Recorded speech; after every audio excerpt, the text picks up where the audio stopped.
धैर्य अपने आप में एक अद्भुत प्रसाद है मनुष्य को दिया हुआ।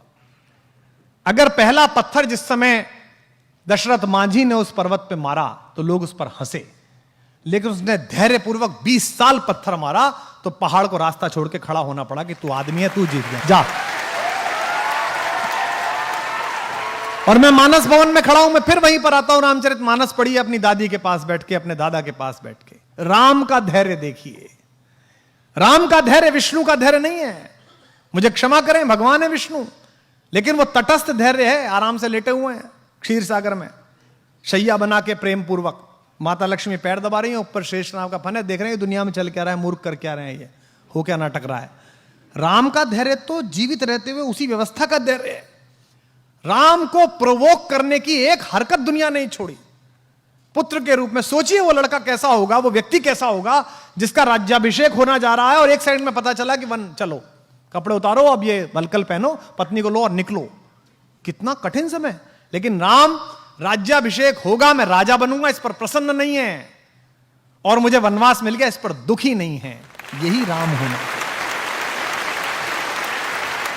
यही राम होना है। लोग समझते हैं जंगल में पोस्टिंग, लोग समझते हैं कोने में पोस्टिंग, लोग समझते हैं वहां काम करना है तो कैसे काम होगा, मेरे लिए तो पनिशमेंट हो गया। यही अवसर है जो आपको ईश्वर दे रहा है।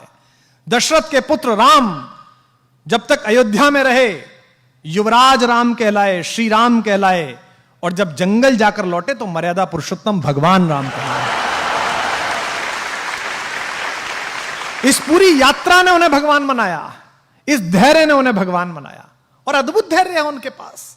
उनका अपमान करके कोई चला जाता है, वो धैर्य के साथ मुस्कुराते रहते हैं। उनकी पत्नी का हरण हो जाता है, उसके बाद भी वो धैर्यपूर्वक पूरी व्यवस्था करते हैं। और एक बात सोचना आप सब लोग, राम, मैं अक्सर इस बात पर बहुत अंदर तक थ्रिल रहता हूं, राम अयोध्या से चले, उस समय का सबसे बड़ा खानदान था वो। हिंदुस्तान में जो कुछ भी बड़ा था उन्हीं क्या पैदा हुआ। इक्ष्वाकु, अज, रघु, दिलीप, पुरुरवा, ययाति, नहुष, दशरथ, सब बड़े आदमी उन्हीं क्या। भारत का नाम जिस पर रखा गया वे भी उन्हीं क्या पैदा हुए, भरत, सब उन्हीं क्या पैदा हुए। लेकिन उसके बाद भी जब राम एक वलकल पहनकर चले तो रास्ते भर में राजाओं को भी तो पता चला होगा कि भाई दशरथ का लड़का जा रहा है, वो भी तो मिलने आना चाहते होंगे। राम उनसे सहायता भी ले सकते थे।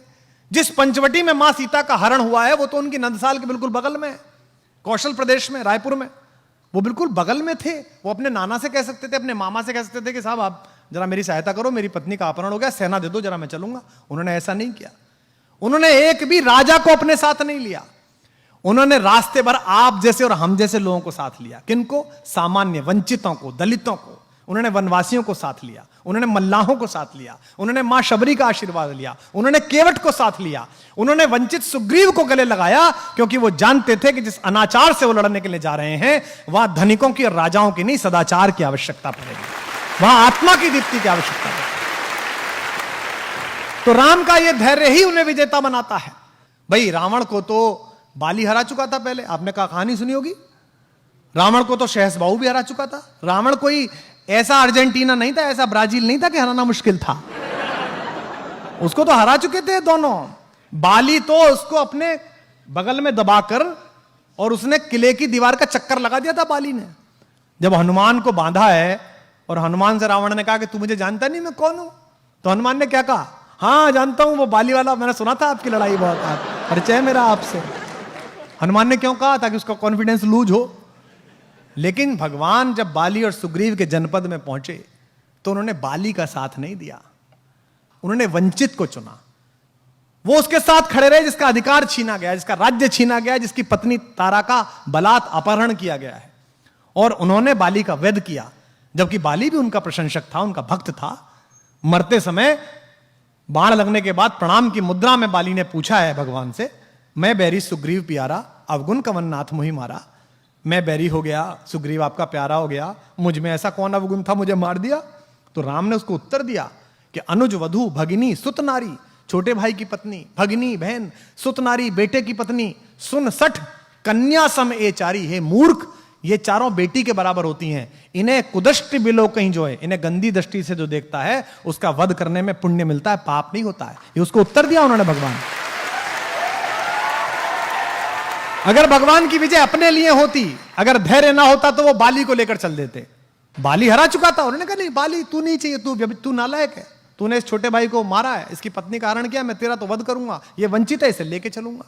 तो राम ने क्या किया, राम के साथ जितने लोग हैं, राम का धैर्य अद्भुत है। और यहां जो अध्यापक है उनसे निवेदन है, राम की लीडरशिप क्वालिटी अद्भुत है। राम ऐसे ही राम नहीं बने हैं। मत पढ़िए हिंदू होकर, इस परिसर में बहुत सारे इस्लाम मतावलंबी हमारे दोस्त बैठे होंगे और किसी जाति धर्म के लोग बैठे होंगे, कहानी की तरह पढ़िए और फिर देखिए कि राम जैसा लीडर कहीं नहीं है। वो उस व्यक्ति की क्वालिटी को डेवलप करते हैं, उसे इंस्ट्रक्ट नहीं करते। उन्होंने सुग्रीव की क्वालिटी को डेवलप किया।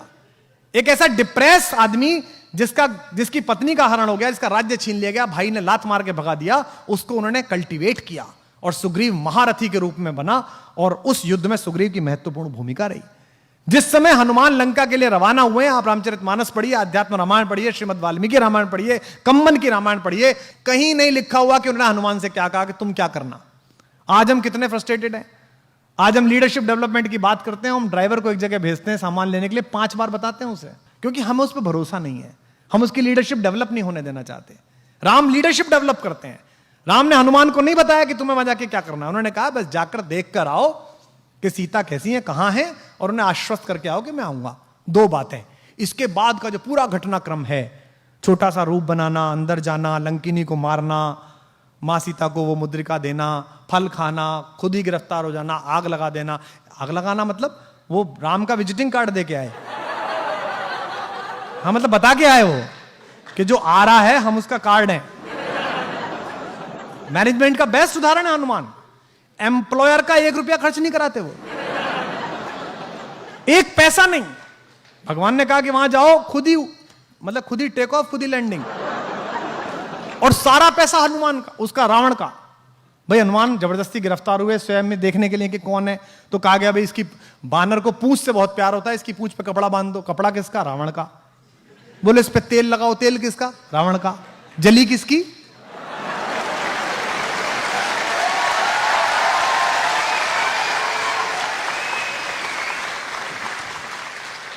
बेस्ट एम्प्लॉय, सर्वश्रेष्ठ व्यक्ति, कोई ना नुकर नहीं। भगवान राम के जीवन में जो 2 कठिन समय आए, उन दोनों में उन्होंने ही पार लगाई। उनसे कहा गया कि भाई मेरा भाई ये बीमार है, सोचो राम पर कैसी बीती होगी।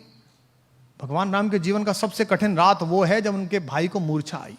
उस रात राम कितने भी ईश्वर हो, मनुष्य रूप में जी रहे थे, मन में ये तो आई होगी यार अयोध्या जाके क्या कहूंगा, पत्नी कहां अपहरण हो गया, भाई कहां युद्ध में मारा गया। ऐसे समय में हनुमान काम आए और हनुमान गए, वहां कंफ्यूजन हो गया कि कौन सी संजीवनी बूटी, मेडिकल स्टोरी ले आए पूरा। बोले भाई इसमें से देख लो कौन सी है।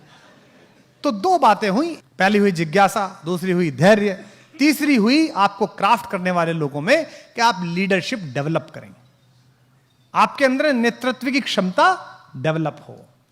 और नेतृत्व की क्षमता का शिक्षा से कोई मतलब नहीं है।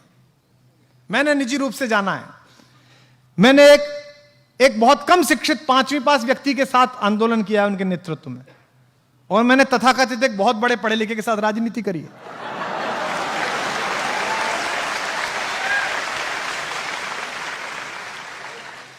नेतृत्व क्षमता का पढ़ाई लिखाई से कोई मतलब नहीं है। नेतृत्व क्षमता पैदा करना आपकी आत्मा की शुचिता पर निर्भर है। आपको जब यह लगता है, राम को भी तो लग सकता होगा कि यार हनुमान में इतना तेज है, कहीं यही ना राजा ना बन जाए, कहीं इसकी आरती ज्यादा ना होने लगे।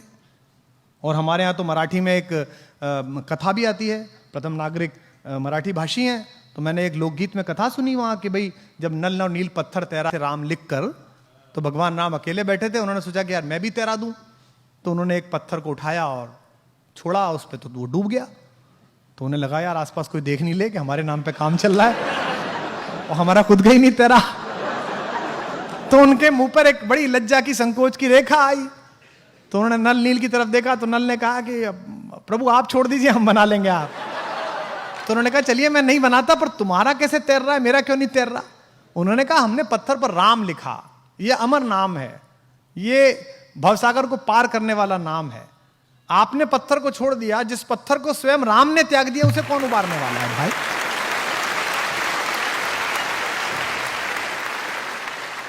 तो लीडरशिप इस बात से निर्भर होती है कि आप इस बात में कितना विश्वास करते हैं कि ईश्वर द्वारा तय किया गया मेरा भाग्य किसी मनुष्य के निपटाने से, खत्म करने से, बढ़ाने से ना बढ़ेगा ना घटेगा।